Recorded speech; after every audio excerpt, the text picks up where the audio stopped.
গভীরভাবে স্মরণ করছি আমাদের সেই সহযোদ্ধা জনাব আসাদুজ্জামান তুহিন, যিনি নির্মমভাবে নিহত হয়েছেন। আল্লাহ তাকে জান্নাতের উঁচু মাকাম দান করুক। আমি শুধু একটি কথাই বলবো, আমরা কি এখানে থেমে যাব না আমাদের কলম চলবে? আমরা কি অবহেলিত? সাংবাদিকরা 4টি স্তম্ভের 4র্থ স্তম্ভে আজকে আমাদের সেই সুরক্ষা নেই। আমরা জোর দাবি জানাচ্ছি যাতে এই সাংবাদিকদের সুরক্ষার জন্য দ্রুত আইন প্রণয়ন করা হয়, একটি ট্রাইব্যুনাল গঠন করা হয়, যেই ট্রাইব্যুনালের মাধ্যমে দ্রুত বিচার কার্যকর করে দৃষ্টান্তমূলক শাস্তি এই জাতিকে দেখাতে হবে।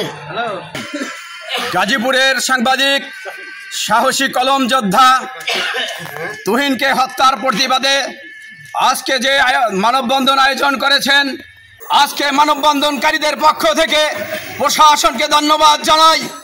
যখনই তুহিনকে নির্মমভাবে হত্যা করা হয়েছে, পুলিশ 8 জনকে গ্রেপ্তার করতে সক্ষম হয়েছে, তাই আমরা প্রশাসনের প্রতি দাবি জানাই, গ্রেপ্তারি মধ্যেই থাকলে হবে না, তাদের একটি এমন শাস্তি দিতে হবে যে শাস্তি দেখে সারা বাংলাদেশের জনগণ বুঝবে যে না, সাংবাদিকদের দিকে আর চোখে লাল চোখে তাকানো যাবে না।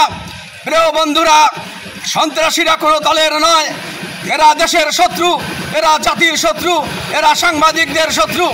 এখন আমরা কোন অবস্থায় আছি, কোন দিকে আমাদের সাংবাদিকতা যাচ্ছে, কোথায় যেয়ে শেষ হবে, আমরা বলতে চাই আপনারা যারা আছেন দেশের নীতি নির্ধারক, তারা অতিলম্বে অতি দ্রুত সাংবাদিকদের নিরাপত্তা ব্যবস্থা করার জন্য আইন প্রণয়ন করুন। এরকম গাজীপুরের মতো কোনো ঘটনা বাংলাদেশের মাটিতে কোথাও সাংবাদিকের উপর এবং নির্মম হত্যাকাণ্ড না চালাতে পারে, এজন্য আমাদের সকলের ঐক্যবদ্ধ থাকতে হবে। দীর্ঘদিন ধরে এই সাংবাদিক সমাজ নির্যাতিত, নিপীড়িত, যেটা সত্যের সন্ধানে যে আমরা কলম ধরি, সেই সংখ্যাকে, সেই কলমকে প্রশ্নবিদ্ধ করতে এক নানামুখী তৎপরতা যে কণ্ঠরোধ সৃষ্টি করছে।